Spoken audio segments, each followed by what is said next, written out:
పూరా local. Welcome to పూరా local. America అధ్యక్షుడు డొనాల్డ్ ట్రంప్ విధించిన కొత్త ట్రేడ్ టారిఫ్ నేపథ్యంలో భారత ప్రధాని నరేంద్ర మోదీ అసహనం వ్యక్తం చేస్తున్నట్లుగా అంతర్జాతీయ మీడియా చెబుతోంది.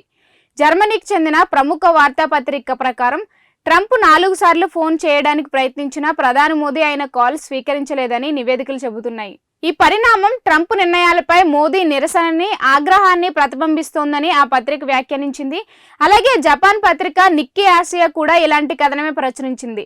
ట్రంప్ సుంకాల్ని 50% పెంచిన తర్వాత న్యూఢిల్లీ వాషింగ్టన్ సంబంధాలు దెబ్బతిన్నాయని అది రాసుకొచ్చింది. బ్రెజిల్ తర్వాత ఇంతటి భారీ సుంకాలను ఎదుర్కొంటున్న దేశం భారత్ మాత్రమేనని కూడా ఆ పత్రిక గుర్తు చేసింది. ఇక చైనాకు వ్యతిరేకంగా వ్యూహాత్మకంగా కలిసి పనిచేస్తున్న అమెరికా భారత్ సంబంధాలు ఈ పరిణామాలతో సవాళ్లను ఎదుర్కొంటున్నాయి. అయినప్పటికీ దేశ రైతుల ప్రయోజనాల్లో ఎలాంటి రాజీ ఉండదని, అమెరికా ఒత్తిడిని ఎదుర్కోవడానికి భారత్ సిద్ధంగా ఉందని ప్రధాని నరేంద్ర మోదీ స్పష్టం చేశారు. ఇవి ఇప్పటి వరకు ఉన్న అప్డేట్స్. అయితే మరిన్ని అప్డేట్స్ కోసం చూస్తూనే ఉండండి పూరా లోకల్.